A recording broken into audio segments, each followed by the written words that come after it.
श्री बृहस्पतिवार व्रत कथा। राधे राधे मित्रों, भारतवर्ष में एक प्रतापी और दानी राजा राज्य करता था। वह नित्य गरीबों और ब्राह्मणों की सहायता करता था। यह बात उसकी रानी को अच्छी नहीं लगती थी। वह ना ही गरीबों को दान देती थी, ना ही भगवान का पूजन करती थी और राजा को भी दान देने से मना किया करती थी। एक दिन राजा शिकार खेलने वन को गए हुए थे तो रानी महल में अकेली थी। उसी समय बृहस्पति देव साधु वेश में राजा के महल में भिक्षा के लिए गए और भिक्षा मांगी। रानी ने भिक्षा देने से इनकार किया और कहा, हे साधु महाराज, मैं तो दान पुण्य से तंग आ गई हूँ। मेरा पति सारा धन लुटाते रहते हैं। मेरी इच्छा है कि हमारा धन नष्ट हो जाए, फिर न रहेगा बांस, न बजेगी बांसुरी। साधु ने कहा, देवी तुम तो बड़ी विचित्र हो। धन संतान तो सभी चाहते हैं, पुत्र और लक्ष्मी तो पापी के घर भी होने चाहिए। यदि तुम्हारे पास अधिक धन है तो भूखे को भोजन दो, प्यासों के लिए प्याऊ बनवाओ, मुसाफिरों के लिए धर्मशालाएं खुलवाओ। जो निर्धन अपनी कुंवारी कन्याओं का विवाह नहीं कर सकते, उनका विवाह करा दो। ऐसे और कई काम हैं जिनके करने से तुम्हारा यश लोक परलोक में फैलेगा। परंतु रानी पर उपदेश का कोई प्रभाव ना पड़ा। वह बोली, महाराज आप मुझे कुछ ना समझाएं। मैं ऐसा धन नहीं चाहती जो हर जगह बांटती फिरूं। साधु ने उत्तर दिया, यदि तुम्हारी ऐसी इच्छा है तो तथास्तु। तुम ऐसा करना कि बृहस्पतिवार को घर लीपकर पीली मिट्टी से अपना सिर धोकर स्नान करना, बत्ती चढ़ाकर कपड़े धोना। ऐसा करने से आपका सारा धन नष्ट हो जाएगा। इतना कहकर वह साधु महाराज वहाँ से आलोप हो गए। साधु के अनुसार कई बातों को पूरी करते हुए रानी को केवल 3 बृहस्पतिवार ही बीते थे कि उनकी सारी संपत्ति नष्ट हो गई। भोजन के लिए राजा का परिवार तरसने लगा। तब एक दिन राजा ने रानी से बोला कि हे रानी, तुम यहीं रहो, मैं दूसरे देश को जाता हूँ, क्योंकि यहाँ पर सभी लोग मुझे जानती हैं, इसलिए मैं कोई छोटा कार्य नहीं कर सकता। ऐसा कहकर राजा परदेश चला गया। वहाँ वह जंगल से लकड़ी काट कर लाता और शहर में बेचता। इस तरह वह अपना जीवन व्यतीत करने लगा। इधर राजा के परदेश जाते ही रानी और दासी दुखी रहने लगी। एक बार जब रानी और दासी को 7 दिन तक बिना भोजन के रहना पड़ा तो रानी ने अपनी दासी से कहा, हे दासी, पास ही के नगर में मेरी बहन रहती है, वह बड़ी धनवान है। तू उसके पास जा और कुछ ले आ, ताकि थोड़ी बहुत गुजर बसर हो जाए। दासी रानी की बहन के पास गई। उस दिन गुरुवार था और रानी की बहन उस समय बृहस्पतिवार व्रत की कथा सुन रही थी। दासी ने रानी की बहन को अपनी रानी का संदेश दिया, लेकिन रानी की बड़ी बहन ने कोई उत्तर नहीं दिया। जब दासी को रानी की बहन से कोई उत्तर नहीं मिला तो वह बहुत दुखी हुई और उसे क्रोध भी आया। दासी ने वापस आकर रानी को सारी बात बता दी। सुनकर रानी ने अपने भाग्य को कोसा। उधर रानी की बहन ने सोचा कि मेरी बहन की दासी आई थी, परंतु मैं उससे नहीं बोली, इससे वह बहुत दुखी हुई होगी। कथा सुनकर और पूजन समाप्त करके वह अपनी बहन के घर आई और कहने लगी, हे बहन, मैं बृहस्पतिवार का व्रत कर रही थी। तुम्हारी दासी मेरे घर आई थी, परंतु जब तक कथा होती है तब तक ना तो उठते हैं और ना ही बोलती हैं, इसलिए मैं नहीं बोली। कहो दासी क्यों गई थी? रानी बोली, बहन तुमसे क्या छिपाऊं, हमारे घर में खाने तक को अनाज नहीं था। ऐसा कहते कहते रानी की आंखें भर आई। उसने दासी समेत पिछले 7 दिनों से भूखे रहने तक की बात अपनी बहन को विस्तार पूर्वक सुना दी। रानी की बहन बोली, देखो बहन, भगवान बृहस्पति देव सबकी मनोकामना को पूर्ण करते हैं। देखो, शायद तुम्हारे घर में अनाज रखा हो। पहले तो रानी को विश्वास नहीं हुआ, पर बहन के आग्रह करने पर उसने अपनी दासी को अंदर भेजा तो उसे सचमुच अनाज से भरा एक घड़ा मिल गया। यह देखकर दासी को बड़ी हैरानी हुई। दासी रानी से कहने लगी, हे रानी, जब हमको भोजन नहीं मिलता तो हम व्रत ही तो करती हैं, इसलिए क्यों ना इनसे व्रत और कथा की विधि पूछ ली जाए ताकि हम भी व्रत कर सकें। तब रानी ने अपनी बहन से बृहस्पतिवार व्रत के बारे में पूछा। उसकी बहन ने बताया, बृहस्पतिवार के व्रत में चने की दाल और मुनक्का से विष्णु भगवान का केले की जड़ में पूजन करें तथा दीपक जलाएं। व्रत कथा सुने और पीला भोजन ही करें। इससे बृहस्पति देव प्रसन्न होती हैं। व्रत और पूजन विधि बताकर रानी की बहन अपने घर को लौट गई। 7 दिन के बाद जब गुरुवार आया तो रानी और दासी ने व्रत रखा। गुड़ फाल में जाकर चना और गुड़ लेकर आई, फिर उससे केले की जड़ तथा विष्णु भगवान का पूजन किया। अब पीला भोजन कहाँ से आए, इस बात को लेकर दोनों बहुत दुखी थी।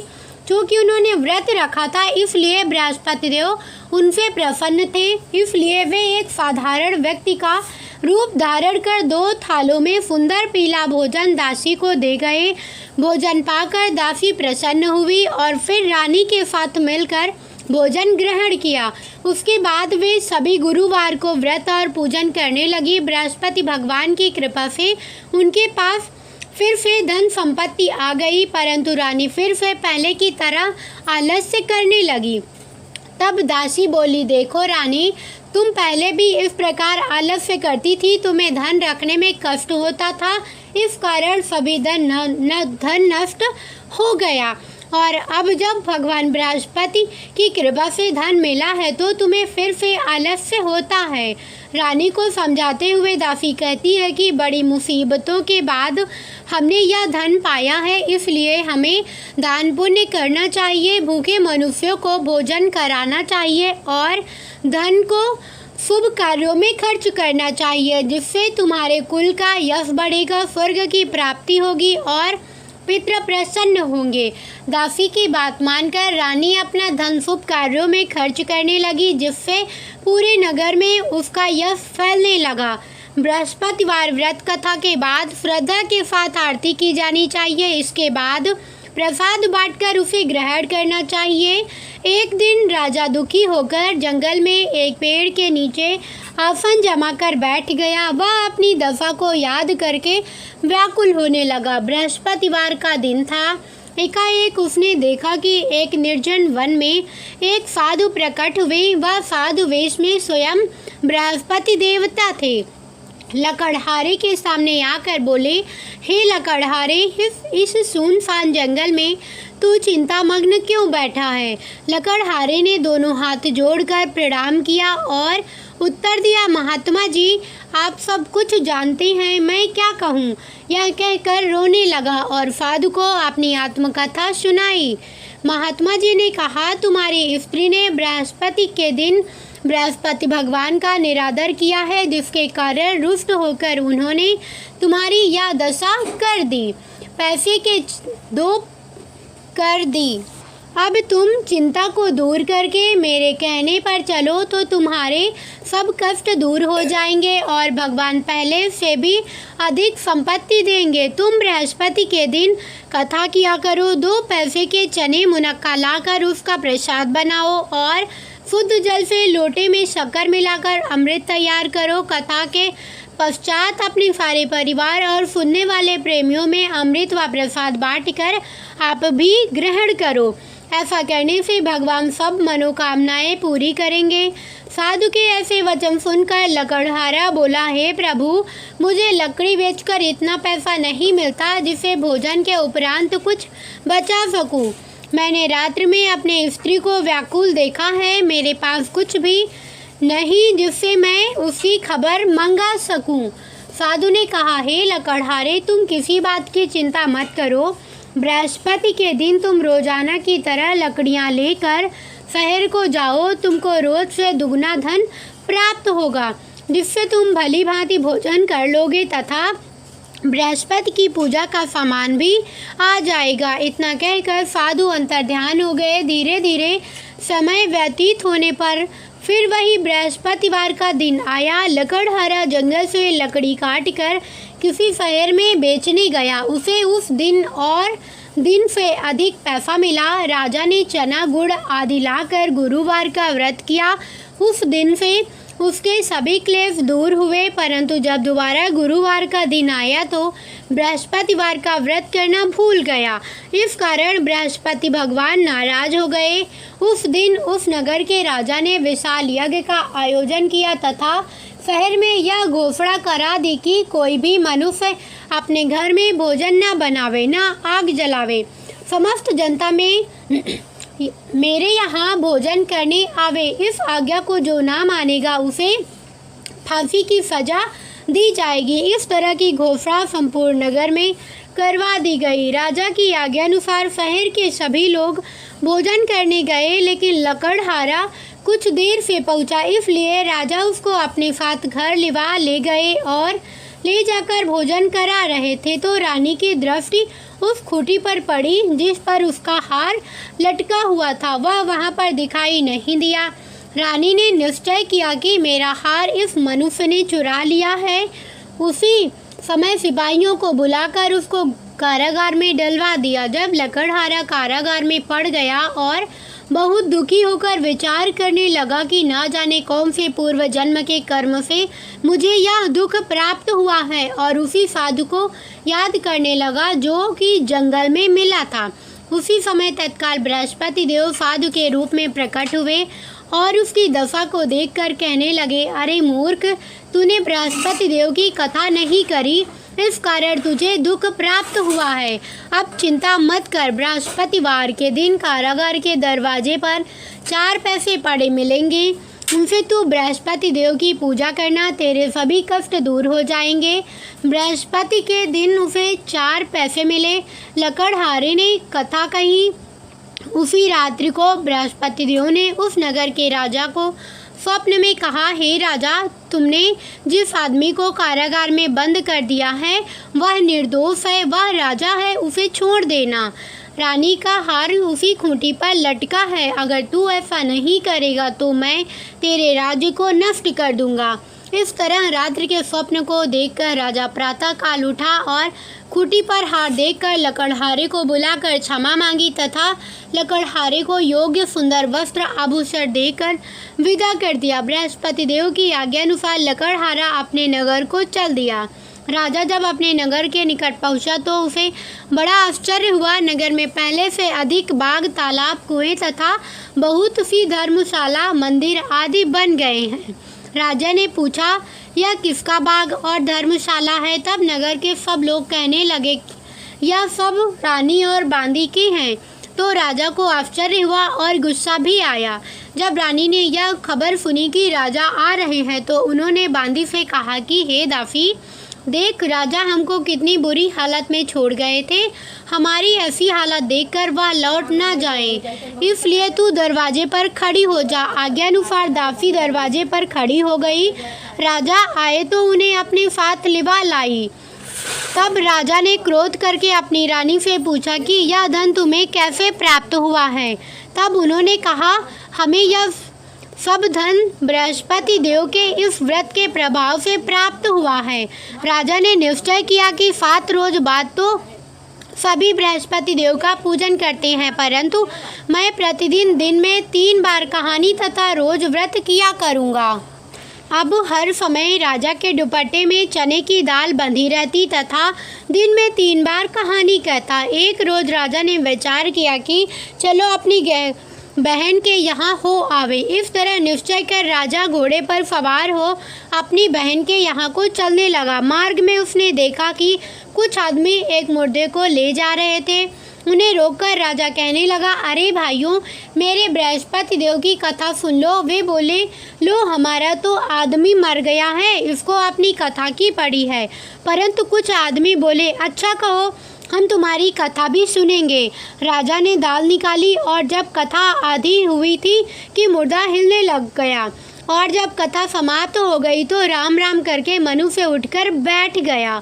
आगे मार्ग में उसे एक किसान खेत में हल चलाता मिला। राजा ने उसे देख और उसे बोले, अरे भैया, तुम मेरे बृहस्पतिवार की कथा सुन लो। किसान बोला, जब तक मैं तेरी कथा सुनूंगा, तब तक 4 हरैया जोत लूँगा।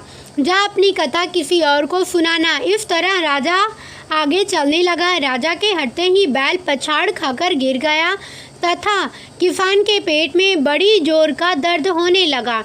उस समय उसकी माँ रोटी लेकर आई। उसने जब यह देखा तो अपने पुत्र से सब हाल पूछा और बेटे ने सभी हाल कह दिया। तो बुढ़िया दौड़ी दौड़ी उस घुड़सवार के पास गई और उससे बोली कि मैं तेरी कथा सुनूंगी, तू अपनी कथा मेरे खेत पर चलकर ही कहना। राजा ने बुढ़िया के खेत पर जाकर कथा कही, जिसके सुनते ही वह बैल उठ खड़ा हुआ तथा किसान के पेट का दर्द भी बंद हो गया। राजा अपनी बहन के घर पहुंचा। बहन ने भाई की खूब मेहमानी की। दूसरे रोज प्रातःकाल राजा जगा तो वह देखने लगा कि सब लोग भोजन कर रहे हैं। राजा ने अपनी बहन से कहा, ऐसा कोई मनुष्य है जिसने भोजन नहीं किया हो, मेरी बृहस्पतिवार की कथा सुन ले। बहन बोली, हे भैया, यह देश ऐसा ही है कि पहले यहाँ लोग भोजन करते हैं, बाद में अन्य काम करते हैं। अगर कोई पड़ोस में हो तो देख आऊँ। वह ऐसा कहकर देखने चली गई, परंतु उसे कोई ऐसा व्यक्ति नहीं मिला जिसने भोजन न किया हो। अतः वह एक कुम्हार के घर गई जिसका लड़का बीमार था। उसे मालूम हुआ कि उनके यहाँ 3 रोज से किसी ने भोजन नहीं किया है। रानी ने अपने भाई की कथा सुनने के लिए कुम्हार से कहा। वह तैयार हो गया। राजा ने जाकर बृहस्पतिवार की कथा कही, जिसको सुनकर उसका लड़का ठीक हो गया। अब तो राजा की प्रशंसा होने लगी। एक रोज़ राजा ने बहन से कहा कि हे बहन, हम अपने घर को जाएंगे, तुम भी तैयार हो जाओ। राजा की बहन ने अपनी सास से कहा। सास ने कहा, हाँ चली जा, परंतु अपने लड़कों को मत ले जाना, क्योंकि तेरे भाई की कोई औलाद नहीं है। बहन ने अपने भैया से कहा, हे भैया, मैं तो चलूँगी, पर कोई बालक नहीं जाएगा। राजा बोला, जब कोई बालक नहीं चलेगा तब तुम ही क्या करोगी। बड़े दुखी मन से राजा अपने नगर को लौट आया। राजा ने अपनी रानी से कहा, हम निर्वंशी हैं, हमारा मुंह देखने का धर्म नहीं है और कुछ भोजन आदि नहीं किया। रानी बोली, हे प्रभु, बृहस्पति देव हमें सब कुछ दिया है, वह हमें औलाद अवश्य देंगे। उसी रात को बृहस्पति देव ने राजा से स्वप्न में कहा, हे राजा, उठ, सभी सोच त्याग दे, तेरी रानी गर्भ से है। राजा की यह बात सुनकर बड़ी खुशी हुई। 9वें महीने में उसके गर्भ से एक सुंदर पुत्र पैदा हुआ। तब राजा बोला, हे रानी, स्त्री बिना भोजन के रह सकती है, पर बिना कहे नहीं रह सकती। जब मेरी बहन आवे तुम उसे कुछ मत कहना। रानी ने सुनकर हाँ कर दिया। तब राजा की बहन ये शुभ समाचार सुना तो वह बहुत खुशी हुई तथा बधाई लेकर अपने भाई के यहाँ आई। तभी रानी ने कहा, घोड़ा चढ़कर तो नहीं आई, गधा चढ़ी आई। राजा की बहन बोली, भाभी, मैं इस प्रकार न कहती तो तुम्हें औलाद कैसे मिलती। बृहस्पति देव ऐसे ही हैं, जैसी जिसके मन में कामनाएं हैं सभी को पूर्ण करती हैं। जो सद्भावना पूर्वक बृहस्पतिवार का व्रत करता है एवं कथा पढ़ता है अथवा सुनता है, दूसरों को सुनाता है, बृहस्पति देव उसकी सभी मनोकामना पूर्ण करती है। भगवान बृहस्पति देव उसकी सदैव रक्षा करती हैं। संसार में जो मनुष्य सद्भावना से भगवान जी का पूजन व्रत सच्चे हृदय से करती हैं तो उनकी सभी मनोकामनाएं पूर्ण करती हैं। जैसी सच्ची भावना से रानी और राजा ने उनकी कथा का गुणगान किया तो उनकी सभी इच्छाएं बृहस्पति देव जी ने पूर्ण की थी। इसलिए पूर्ण कथा सुनने के बाद प्रसाद लेकर जाना चाहिए। हृदय से उसका मनन करते हुए जयकारा बोलना चाहिए। बोलो बृहस्पति देव की जय, भगवान विष्णु की जय। कैसी लगी वीडियो कमेंट करके बताना। साथ ही वीडियो को लाइक, चैनल को सब्सक्राइब करके कमेंट में विष्णु भगवान की जय ज़रूर लिखना और अपने मित्रों संबंधियों के साथ शेयर करना। धन्यवाद।